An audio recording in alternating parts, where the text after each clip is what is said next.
అదేలేండి. ఇది ప్రాసెస్ అంతే. అంటే ఈ సినిమా ఎలా స్టార్ట్ అయింది, దీని మాతృక ఎక్కడ, లేకపోతే దీని తాలూకు జెనిసిస్ ఏంటి అన్నది అంత చాలా అది వైడ్లీ డిస్కస్డ్ అనుకోండి, ఆ అవును. పాయింట్ అడగట్లేదు కానీ అవును. ఫోర్స్డ్ గా అనిపించలేదా ప్రాజెక్ట్ మీకు? అంటే దిస్ ఈస్ ఫోర్స్డ్ అప్ అని కదా ప్రభాస్ గారు అడగడం చేయడం అన్నది ఫోర్స్డ్ అని ఫోర్స్డ్ కాదు. గా అంటే అనిపించలేదండి? అసలు ఆ బిగ్ స్టార్, అంత పెద్ద బిగ్ స్టార్ పిలవడమే మామూలు జనరల్‌గా ఒక మిడ్ రేంజ్ డైరెక్టర్‌ని ఎక్కువ. అలాంటిది ఆయన ఒక ఎంటర్‌టైన్‌మెంట్, ఒక చిన్న మిడ్ రేంజ్ సినిమా చేద్దామని అనుకోవటం అనేది ప్లస్సు.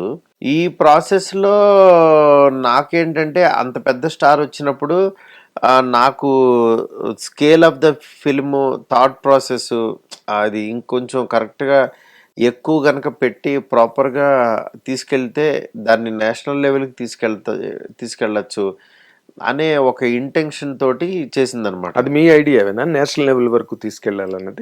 నేషనల్ వరకు అంటే నా ఐడియా అని కాదు. ఆయన సినిమా అంటే ఆటోమేటిక్‌గా ఎళ్తది గదా! ఈ ఎళ్ళే సినిమా ఇంకొంచెం ఆ కైండ్ ఆఫ్ అలంకరణ చేసి పంపిద్దాము. ఇది మన తెలుగు డెకరేషన్ కాకుండా అని చెప్పి అట్లా ఎళ్ళిందనమాట. అంటే మీరు ఎడిషనల్ గా ఎడిషనల్‌గా అని కాదు. ఏం చేశారండి ఫర్ ది నేషనల్ పర్స్పెక్టివ్ లో సినిమా గురించి? అంటే ఇప్పుడు జానర్ అనేది అన్ని చోట్ల నేషనల్ అవ్వచ్చు, సౌత్‌లో అవ్వచ్చు, హర్రర్ కామెడీ అనేది ఎళ్ళిపోతది. రీజనల్ కావచ్చు. కాకపోతే హర్రర్ కామెడీలో అన్ని రీజనల్స్‌లోనూ డిఫరెంట్ డిఫరెంట్ అప్రోచ్‌తో రకరకాల దెయ్యం కథలు బోలెడు తీశారు. అవునండి. ఇప్పుడు మీకు అయన్నీ దాటి ఒక ఫ్రెష్ కథలాగా కావాలిది. ఇది కావాలి అనుకున్నప్పుడు ఖచ్చితంగా దీంట్లో ఒక కొత్త ఎలిమెంట్ ఉండాలి. అది ఫ్యాంటసీ ఇందులో. ఈ ఫ్యాంటసీ అనేది యాడ్ అవ్వటం వల్ల సినిమాకి ఏమైందనంటే స్కేల్ ఆఫ్ ద ఫిల్మ్ మారిపోయింది. నెక్స్ట్ పిల్లలు, ఫ్యామిలీసు అందరూ వెళ్ళేలాగా ప్రభాస్ గారి సినిమాని, ప్రభాస్ గారు అంటే ఆల్మోస్ట్ ఫ్యామిలీ అందరూ లైక్ చేస్తారు. అవునండి. అలాగా దాన్ని మార్చుకుంటూ చేసిన సినిమా ఇది. ఇప్పుడు ప్యూర్ బిగిన్ టు ఎండ్ ఒక దీంట్లో వచ్చిందనమాట. ఓకే. అంటే ఒక రీజనల్ గా ఒక తీసే సినిమాకి, అవును, నేషనల్ పర్స్పెక్టివ్ లో తీసే సినిమాకి what is the big difference అండి? అసలు ఒరిజినల్ డిఫరెన్స్ మీరు ఒక మేకర్ గా మాట్లాడాలంటే, అంటే డైరెక్టర్ గా. ఇక్కడ తెలుగులో అండి మనకేంటంటే కొన్ని డైలాగ్ డ్రామా మీద వెళ్ళిపోయినా ఇబ్బంది ఉండదు. కానీ నేషనల్ లెవెల్కి వచ్చేసరికి డైలాగ్తో పాటు మెయిన్ కంటెంట్ కూడా ఉండాలి. కంటెంట్ ఇన్ ద సెన్స్ ఒక కొత్త ఎలిమెంట్, యాక్షన్ ఎలిమెంట్ అన్న యాడ్ అవ్వాలి, లేకపోతే ఇంకొకటి మన టేకింగ్ అన్న యాడ్ అవ్వాలి, లేకపోతే పాయింట్లో ఇన్నోవేటివ్ పాయింట్ అన్న యాడ్ అవ్వాలి. ఇట్లా యాడ్ అయ్యే అంశాలు చాలా ఎక్కువ ఉంటాయి. ఇక్కడ డైలాగ్ డ్రామా మిమ్మల్ని కూర్చోబెట్టి నవ్విస్తూ ఉన్నా సాటిస్ఫై అయిపోతారు, ఎందుకంటే మన కైండ్ ఆఫ్ కల్చర్ కాబట్టి. కానీ అక్కడ అలా ఉండదు. అది ఓకే. మీకు దాని మీద మీరు బాగా స్టడీ చేశారండి? స్టడీ ఏం చేయలేదు సార్. జనరల్గా స్టోరీ రాసుకున్నప్పుడు అది తెలియకుండా అది ఫస్ట్ హాఫ్ వరకు ఓకే, ఇక్కడ ఆడియన్స్ ఫుల్ సాటిస్ఫై అవుతారు. కానీ ఇక్కడి నుంచి నెక్స్ట్ లెవెల్కి ఎలిమెంట్ వెళ్ళాలి అనేది ఇంకా అక్కడి నుంచి రాసుకుని తీసుకెళ్ళింది అనమాట. అంటే ఏ సినిమా అయినా కొత్తగా కనిపించడానికి లేదా కొత్తగా అనిపించడానికి మరి మీరు సినిమాలో ఏ సరికొత్త పాయింట్ని చూపిస్తున్నారు మాకు తెలియదు, రేపు 9వ తారీఖు వరకు అనుకోండి. But screenplay, taking and లీనియరా నాన్ లీనియరా ఇవన్నీ చాలా మ్యాటర్ అవుతాయండి ఫిల్మ్లో. అవునవును. మీరు ఏం మెథడాలజీ ఫాలో అయ్యారు సార్ ఈ కథ చెప్పడంలో? ఇది స్క్రీన్ ప్లే లీనియరా నాన్ లీనియర్ అండి? స్క్రీన్ ప్లే నాన్ లీనియర్ అంటే లీనియర్తో స్టార్ట్ అవుతుంది, లీనియర్ సినిమా లాగానే వెళ్తుంది నాది ఎప్పుడు. కానీ నాన్ లీనియర్ అనేది బ్యాక్కి ఒక ఫ్లాష్ బ్యాక్ దగ్గర నాన్ లీనియర్. ఫ్లాష్ బ్యాక్ అని కాదు, అంటే మీరు చూసిన సినిమాలో ఇంకో కోణం ఏముంది అనేది బిఫోర్ ప్రీ క్లైమాక్స్ దగ్గర నుంచి స్టార్ట్ అవుతుంది. మీరు అప్పటిదాకా లీనియర్ సినిమా లాగానే వెళ్తూ ఉంటుంది, ఓకే క్లీన్గా ఉంది వెళ్ళాలి. కానీ మీరు చూడని కోణం ఇందులో ఏముందా అని నేను మళ్ళీ రెక్టిఫైస్ చేసి చెప్తాను అనమాట, రివైజ్ చేస్తాను. ఓకే, అది. బట్ ఇందాక మీరు మాట అన్నారు చూడండి, అంటే ప్రభాస్ సినిమా అనగానే ఆల్ ఆడియన్స్ వయసుతో సంబంధం ఉండదు, జెండర్తో సంబంధం, అవును, రీజియన్ రిలీజియన్ లేనే లేదు అవును ఆయనకి. సో అన్ని కళ్ళు దాని మీద ఉంటాయి సార్, ఆ ప్రోడక్ట్ మీద. Correct. Maruthi what newness Maruthi could bring in the film అవును అనే దాని మీద వచ్చినప్పుడు what will be your answer అండి? మీరే చెప్తున్నారు ఒక 500 దెయ్యం కథలు వచ్చాయి.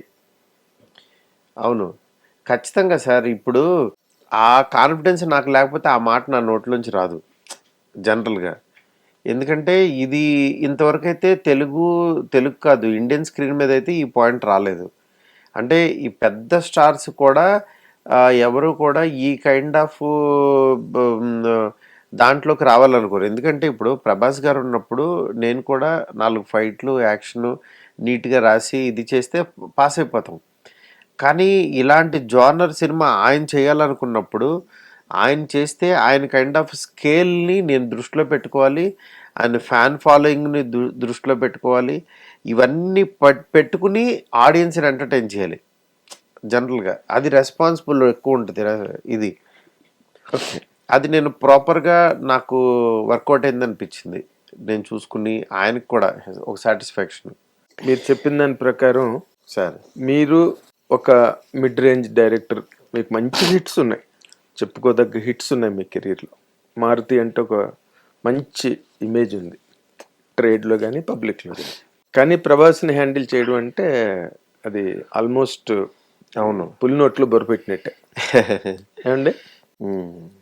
దీనిలో మీరు ఫేస్ చేసిన మెయిన్ ఛాలెంజ్ ఏంటి సార్? దీనిలో మెయిన్ ఛాలెంజ్ ఒకటే. ఇక్కడ ఏంటంటే ఆయనది ఇమేజ్ మారిపోయింది మొత్తం బయట.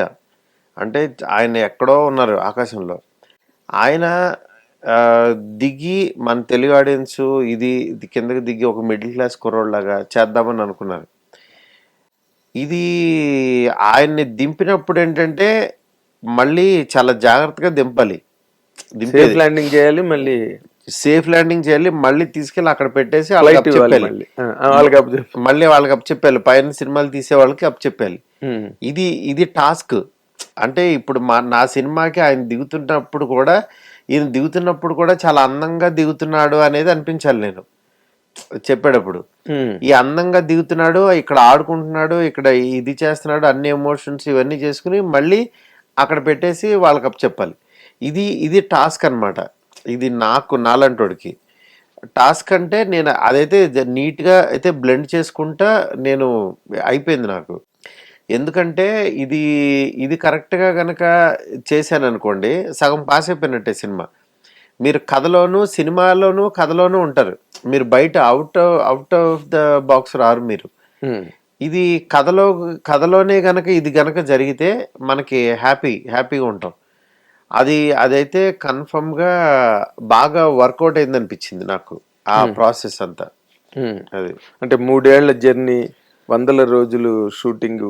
అవును ఏమండి, 100 కోట్లు బడ్జెట్. అవును ప్రతిరోజు ప్రతి గంట దాని మీదే బతికారు మీరు. అదే సినిమా మీద, అదే కథ మీద, అదే వర్క్ మీదే బతికారు. ఇంకో వైపు తిరిగి చూడలేదు. అవును, మీరు కానీ ఫర్ దట్ మ్యాటర్ ప్రభాస్ గాని. అవును, అండ్ మీ ప్రొడ్యూసర్ విశ్వప్రసాద్ గారు. అవును, హోల్ క్రూ. కరెక్ట్ కదా. హిట్ టీవీ యాప్, ఇందులో short news, live news, entertainment shows, movies, digital magazines తో పాటు మీ జిల్లా వార్తలను కూడా ఫ్రీగా చూడొచ్చు. ఇంకెందుకు ఆలస్యం, వెంటనే హిట్ టీవీ యాప్ ని డౌన్లోడ్ చేసుకుని ఫ్రీగా ఎంటర్టైన్మెంట్ పొందండి. Hit TV app. Hit TV app. Please download hit TV app. Hit TV app ని ఫ్రీగా డౌన్లోడ్ చేసుకుని ఎంజాయ్ చేయండి. మీకు నచ్చిన ఎంటర్టైన్మెంట్ కోసం హిట్ టీవీ యాప్ ని ఫ్రీగా డౌన్లోడ్ చేసుకుని ఎంజాయ్ చేయండి. హిట్ టీవీ యాప్ ని డౌన్లోడ్ చేసుకుని ఆస్వాదించండి, ఆశీర్వదించండి. ఇంతమంది సెలబ్రిటీలు హిట్ టీవీ యాప్ ని డౌన్లోడ్ చేసుకోండి అని చెప్తున్నారంటే ఎంత మంచి యాప్ ఆలోచించండి.